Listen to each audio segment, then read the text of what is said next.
Along the edge of Texas State University, a constant flow of water pours down the San Marcos River. Even on a chilly morning, students like Angie White are drawn here, as if pulled in by the swift-moving current. It's just really quiet and relaxing, and there's not a whole lot of noise, and a lot of people don't come out here, so it gives me time to relax and study and focus. The river begins less than a block away from the main campus. Crystal clear water rolls out of what's known as Spring Lake, and just below the surface is a unique laboratory. We like to think of it as possibly the largest classroom we have on campus here. As Associate Director of the Meadows Center for Water and the Environment, Dr. Michael Abbott is part of the team rebuilding this urban wetland. The site was once the domain of mermaids. These performers were a big attraction when the lake was a popular water theme park. Texas State University acquired the site and has spent $2.5 million converting the old hotel into a research center and the underwater theater into a more natural setting. The theme park certainly was an important aspect to the community and the state of Texas, and so having that those remaining structures taken away, there's a bit of sadness there. Glass bottom boat tours still take place on the lake, where at least 8 different endangered species can be spotted. But seed from a ground stabilization project that's still trying to grow will keep the wetlands boardwalk closed until at least spring. Accounts from early settlers tell us that the springs that feed this lake were once so powerful that they literally shot fountains of water up into the air. The reason why that no longer happens is why the research that's being done here is so important.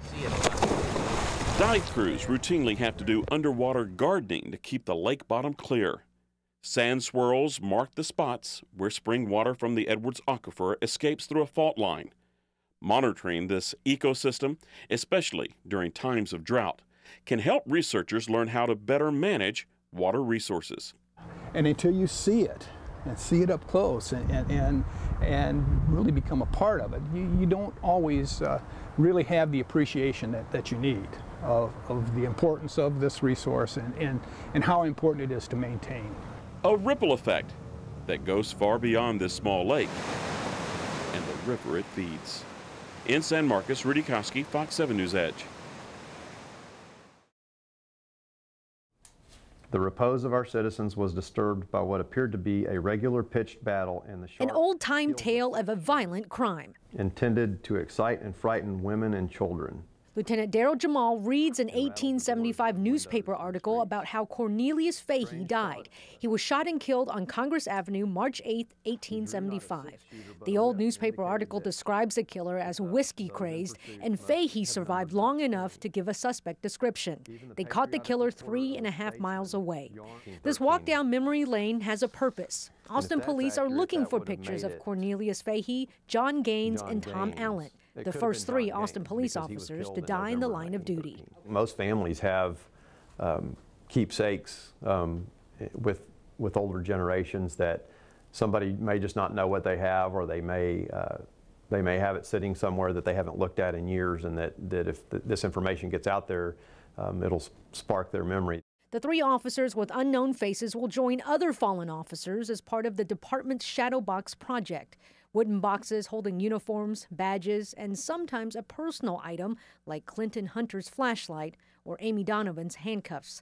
The Shadow Box project remembers those who gave the ultimate sacrifice. Very important that we honor their memory, and that the people that are serving now, especially out here, the new cadets and the people that are going into our line of work, realize what the risk is and the sacrifices that people have made before them. The second Austin police officer to die in the line of duty is John Gaines. The Austin American-Statesman article describing what happened sounds like something out of the Wild West. An officer was shot in the abdomen, and other policemen were following after the assassins, who on horseback were taking flight up the avenue, shooting at everyone who would dare. Gaines died near 6th and Trinity Streets at the hands of another lawman on November 19, 1913. Gaines was responding to a deputy constable causing a disturbance when he was shot and killed. Back then, black officers, like Gaines, weren't allowed to arrest white peace officers. Tom Allen is the third APD officer. He died October 24, 1915. He was shot in the 400 block of 6th Street after a confrontation with an editor of a black newspaper in San Antonio.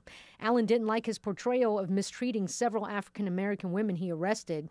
He was shot 30 feet from where Gaines was killed 2 years earlier. And we think that this is Tom Allen. That's the way the picture is labeled. It's labeled as Tom Allen. Police also need some clarification. While this picture says it's Officer Tom Allen, Lieutenant Jamal says there are clues that it could be Officer John Gaines. We have several discrepancies there that this information could fit either Tom Allen or John Gaines. The only box missing is Jaime Padrones, who was killed April 6, 2012. Like the others, a replica of his badge will accompany a uniform and plaque. Along with fallen Austin firefighters, these shadow boxes will go up inside the Roy Butler Training Academy building. Ginny Lee, Fox 7 News Edge.